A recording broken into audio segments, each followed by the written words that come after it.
Bonjour à toutes, bonjour à tous. Bienvenue dans ce troisième épisode de Parlons Affaires. Nous nous retrouvons, comme d'habitude, dans les locaux de l'Affaire à Paris, où a été aménagé un studio. Et nous allons parler de l'étendard de la nouvelle assurance vie, c'est-à-dire de l'action de l'Affaire auprès des pouvoirs publics dans ce jeu de relations très important qui tourne autour des questions d'assurance vie et de relations précisément avec le pouvoir politique. On va voir comment les 760 000 adhérents de l'Affaire jouent un rôle au travers, bien sûr, de leur président. Bonjour, Gérard Beckerman. Bonjour.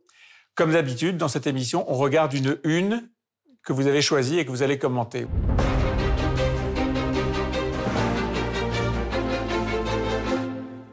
Révision de la fiscalité, c'est une une du magazine Actif du groupe AGFI.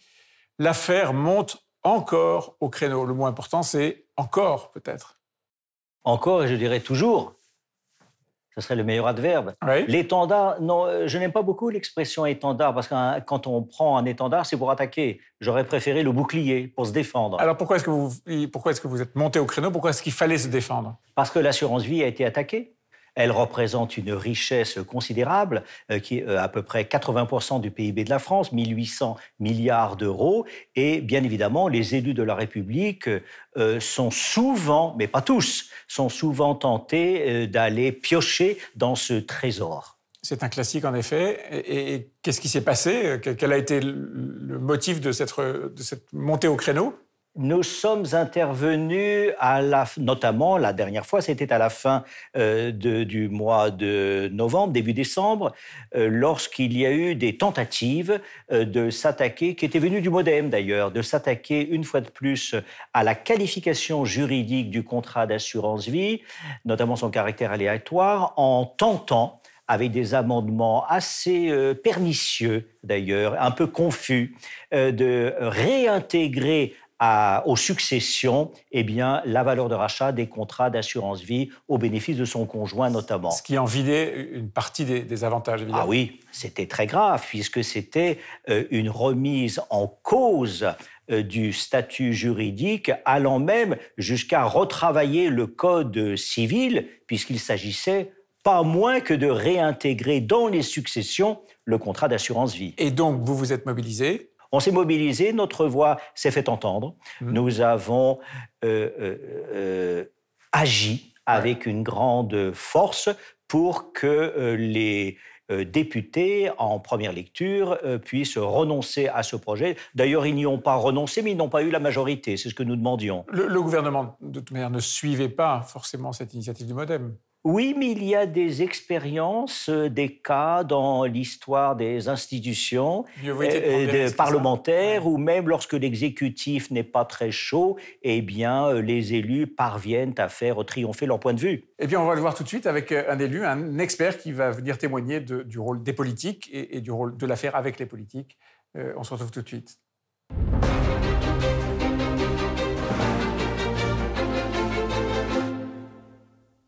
Bonjour Jean-François Husson. Bonjour. Vous êtes sénateur, les Républicains, sénateur de Meurthe-et-Moselle, et vous êtes surtout le rapporteur général de la Commission des finances. Vous êtes l'une des chevilles ouvrières du travail sur la fiscalité et le budget au Sénat. C'est donc un rôle absolument considérable. Vous êtes par ailleurs un ancien agent d'assurance, donc vous avez toutes les qualifications pour intervenir dans cette émission. On parlait de la fiscalité et de l'assurance vie, et Gérard Beckerman disait il y a un instant, il y a une tentation régulière. En fait, en tant que journaliste, je peux vous dire, c'est tous les ans, au moment du budget, à l'automne, il y a une tentation d'aller mettre la main sur une partie du magot de l'assurance vie. Vous l'avez défendu, cette assurance vie. Pourquoi ? Je pense que l'assurance vie, si elle a fait son succès, elle a aussi, et auprès des Français, elle continue, elle est vue un peu comme une poule aux œufs d'or qui dormirait sans produire suffisamment au bénéfice de l'économie. C'est, à mon avis, et tout simplement mal connaître le rôle et les fonctions de l'assurance vie. C'est-à-dire ? En fait, l'assurance vie, elle joue sur le long terme, on immobilise, on veut de la sécurité, on veut du rendement, et en plus, elle offre la liquidité. Vous savez, les Français, ils ont besoin de comprendre quelles sont les principales orientations, les avantages, et ce bouquet d'avantages, il traverse le temps. La fiscalité est aussi, notamment pour les successions, c'est un outil de transmission du patrimoine, c'est-à-dire la contrepartie de la longévité du produit. Mais les Français, ils ne s'y trompent pas. Et donc, je suis, moi, comme les Français, très attentif, non pas à garder des privilèges, mais à faire en sorte que cet outil mis à disposition du financement de l'économie trouve toute sa place et trouve toujours, demain, de bonnes raisons d'être souscrit. Vous témoignez qu'il y a une tentation tous les ans, non pas pour vous, mais pour d'autres parlementaires, d'autres majorités peut-être. Vous savez, je dirais le côté des avantages fiscaux de cette fiscalité particulière de l'assurance vie. Vous connaissez la sensibilité des... Ça chatouille, c'est plus que ça. Ça les chatouille et ça les gratouille. Oui. Dans le travail que vous faites justement pour préserver ce genre d'avantages et ce genre de produits, il y a la défense de la stabilité fiscale qui n'est pas toujours garantie en France. C'est un point important pour vous? Je pense que c'est une difficulté d'ailleurs et un des enjeux majeurs, mais de manière générale, la question de la fiscalité et plus encore de l'assurance vie. Le président vient de rappeler quel était le montant souscrit de l'assurance vie, qui est quand même 1800 milliards. 80% du budget de la France, c'est pas rien. Ce sont les Français qui investissent. Quand vous êtes sur l'impôt, c'est une partie seulement des Français. Là, finalement, c'est une communauté d'investissement au service du pays. Gérard Beckerman, tout ça vous donne plutôt l'espoir que, quand on entend cette vision claire et sereine de l'assurance vie, ça vous donne l'espoir que ça tiendra? J'aime beaucoup les propos du sénateur. J'espère que si un jour vous deviez revenir au pouvoir, vous les appliquerez et vous les respecterez. Vous parliez de chatouille et de gratouille, moi je parlerais de démangeaison. Parce que les élus de la République, vous savez, vous avez raison, monsieur le sénateur, c'est une manne. Mais il faut toujours s'intéresser, quand on veut taxer quelque chose, combien ça rapporte à la France. L'assurance vie, elle rapporte beaucoup plus qu'elle ne coûte. Elle n'est pas une niche. Elle sert les États. 35% des actifs de l'assurance vie sont investis dans des OAT et des emprunts publics en Europe et même un peu partout dans le monde. C'est un extraordinaire service. Elle finance les PME, les entreprises. Elle permet de satisfaire les aléas de la vie. On va revenir sur tous ces avantages, Gérard Beckerman. Mais d'abord, on regarde une image, l'image du jour.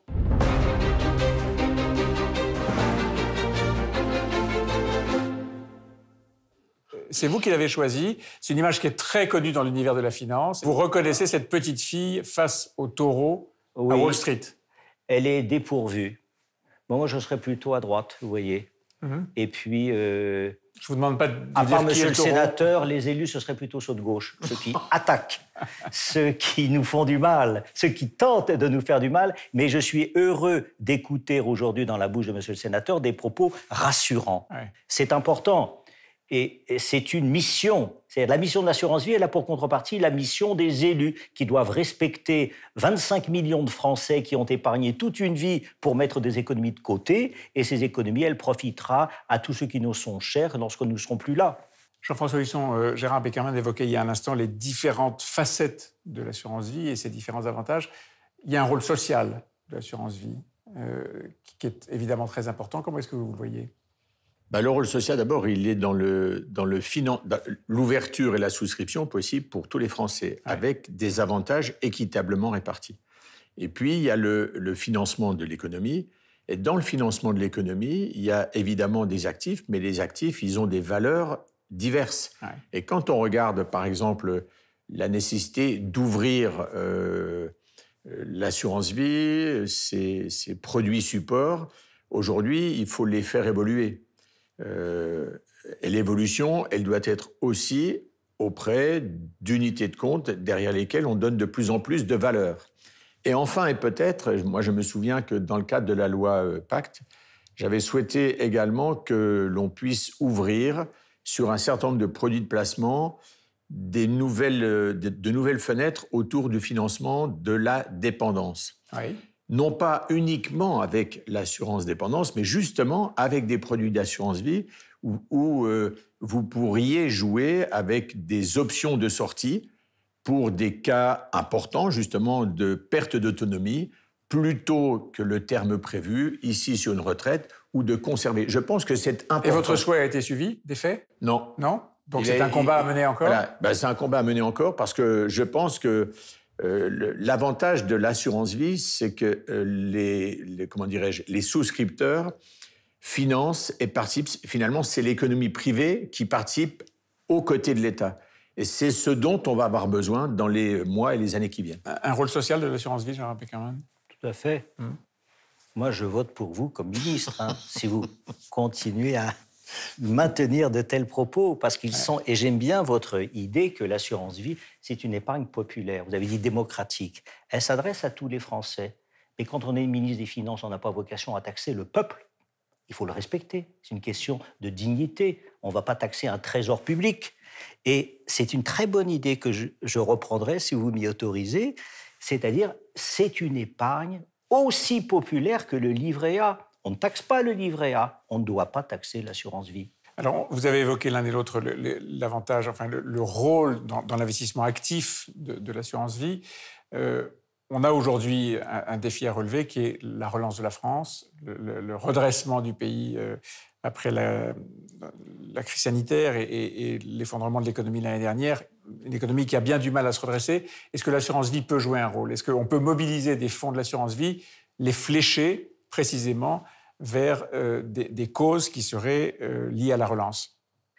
C'est un vrai défi, je dirais, social et politique. Notre président voulait que l'accent fût placé sur la French Tech, la transition écologique, le label relance, que la direction du Trésor a de manière lumineuse mis en avant. Nous sommes favorables à ces défis. Nous sommes favorables. Il faudrait être un peu moins d'OAT dans les portefeuilles de compagnies d'assurance, surtout qu'elles sont très mal rémunérées.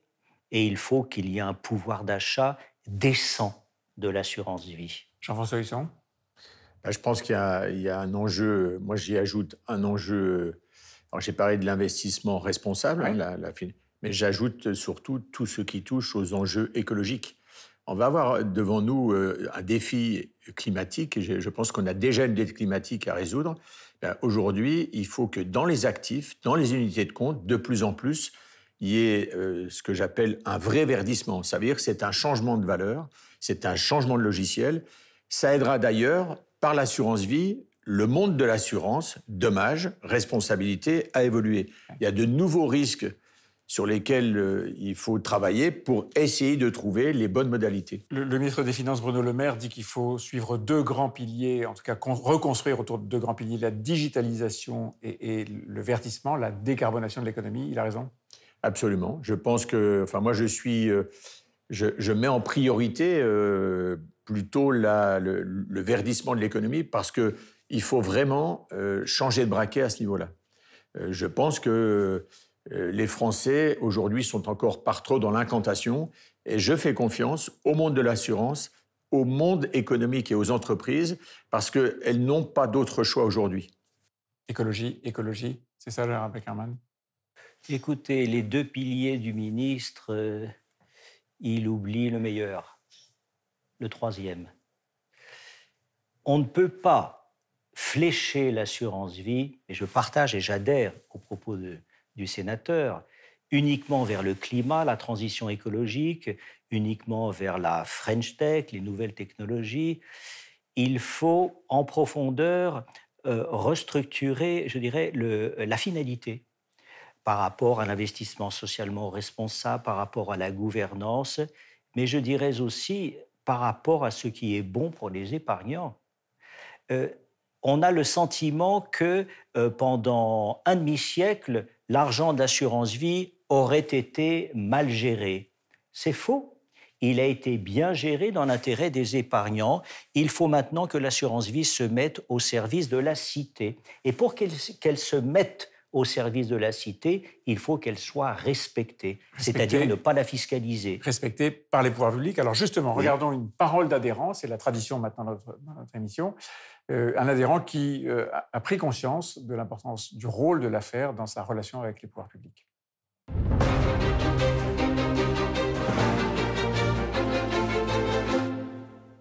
J'ai adhéré à l'affaire en 1993 Cela fait maintenant 28 ans, depuis toute ma famille a adhéré, mes enfants, mes petits-enfants, et juste après moi, bien sûr, mon épouse. Et j'ai également de nombreux amis qui ont adhéré. J'ai pratiqué ce qu'on appelle le parrainage à l'affaire.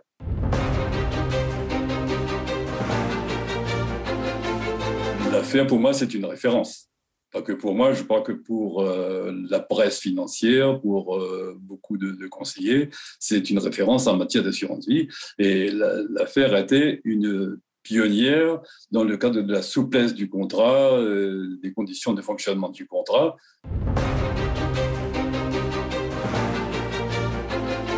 C'est quand même une association à impact très puissant, très fort.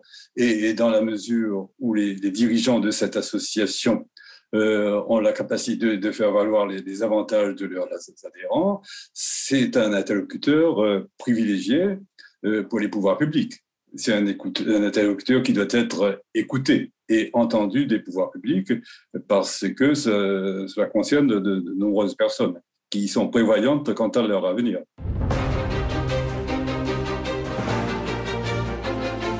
Cette victoire, autant que je m'en souvienne, cela concerne les contrats alimentés par les fonds communs d'un couple marié sous le régime de la communauté. En cas de décès du bénéficiaire de ce contrat, les héritiers étaient désavantagés. Ils devaient intégrer une partie du contrat de la somme figurant au contrat dans l'actif successoral. Cette mesure a été supprimée à compter du 1er janvier 2016, ce qui est quand même une bonne chose.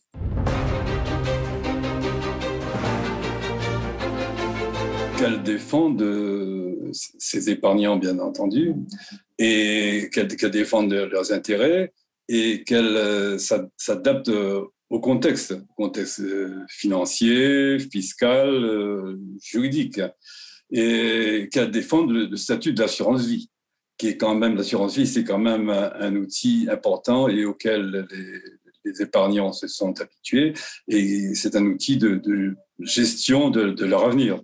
Donc, il faut que ça soit maintenu, que l'essentiel soit préservé. Puisqu'on parle politique, Jean-François Husson, le prochain rendez-vous majeur pour les Français, pour le monde politique évidemment aussi, c'est l'élection présidentielle. Il y aura une campagne électorale, il y aura des projets, des programmes. Certains défendront l'assurance vie, d'autres essaieront justement de s'y intéresser d'un peu trop près. Est-ce que vous êtes confiant sur la capacité du monde politique français d'être mature là-dessus et de ne pas mettre la main, entre guillemets, sur le magot ? Alors ça dépend ce qu'on appelle mettre la main sur le magot. Je pense que le secteur de l'assurance a démontré qu'il était souvent à l'avant-garde à la fois de l'imagination, de l'innovation et ou de la crise.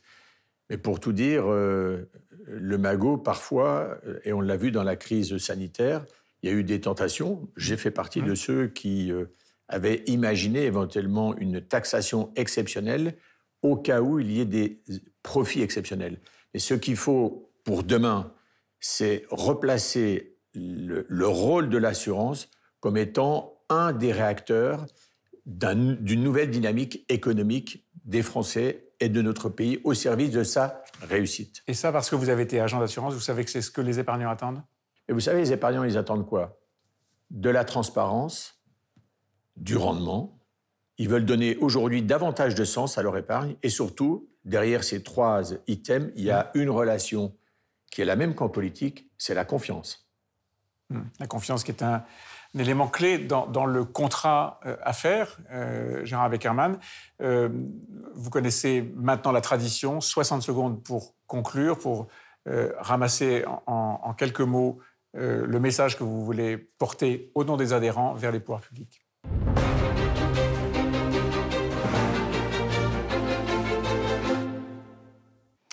Écoutez, les 770 000 adhérents de l'affaire, et depuis un quart d'heure, il y en a 7 de plus, veulent une seule chose.